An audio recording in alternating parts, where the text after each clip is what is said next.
ছাল শুদ্ধ মাংস সেই স্বাদ লাগে, লবণীয় আর সেই স্বাদ। আমার তো খুব ভালোই লাগে, জানি না কার কেমন লাগে।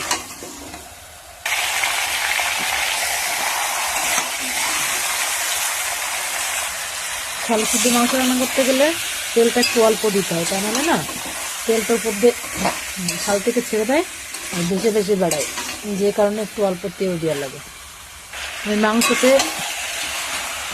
বেশি জল একবারে দিই না, অল্প অল্প জল দিয়ে কষিয়ে কষিয়ে রান্না করি, আর ঝোলও বেশি করি না। এতে ব্যবহার করেছি আমি আদা, রসুন, লঙ্কা, কাঁচা লঙ্কা, টমেটোর সব কিছু। আমি সমস্ত মশলাটা কষিয়ে নেওয়ার পরে যখন তেল ছেড়ে দিয়েছি তখন মাংসটা দিয়েছিলাম, নিচে লেগে যাচ্ছে না, একটু জল দিয়ে দিলাম হালকা। এবার আমি মাংসটা আবার আস্তে আস্তে করে এই যে অল্প জল দিয়ে এরকম করে করে করে কষাই নিয়ে আমি, তারপরে আবার জল শুকাই যখন যায় আবার অল্প অল্প করে জল দিয়ে কষাই। আমি একবারে কখনোই জল দিই না, একবারে যদি জল দেওয়া হয় না তাহলে মাংসটার স্বাদটা ভালো হয় না, মানে মাংসটা অনেক কেমন শক্ত শক্ত ভাব থাকে। আর যদি অল্প অল্প দেওয়া হয় ভালোই লাগে। এরকম থেকে থেকে চাপা দেবো, চাপা দিয়ে দিয়ে করবো। আরে ঢাকা খোলার পরে দেখো এই যে টকবক করে ফুটছে ঝোল, অনেকটা সিদ্ধ সিদ্ধ ভাব হয়েছে মাংস।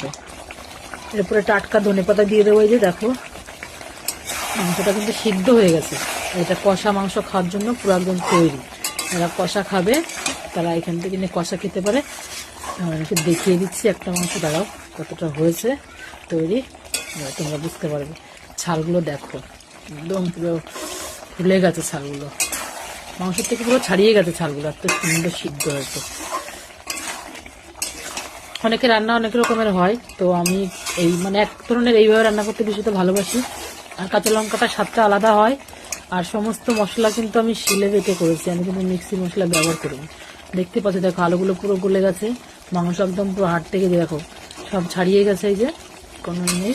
এরপরে যদি কষা মাংস খাবে খাবে, আর ঝোল দেবে দেবে, তো আমি হালকা একটু ঝোল দিয়ে মাংসটা ঢেকে দেবে। এবারে বেশি ঝোল হবে না, তাই জন্য অল্প জল দেবো, বেশি জল দেবো না। এই যে একটু জল দিলাম আমি, যেহেতু দেশি মুরগি তো একটু হালকা ঝোল না হলে ভালো লাগে না।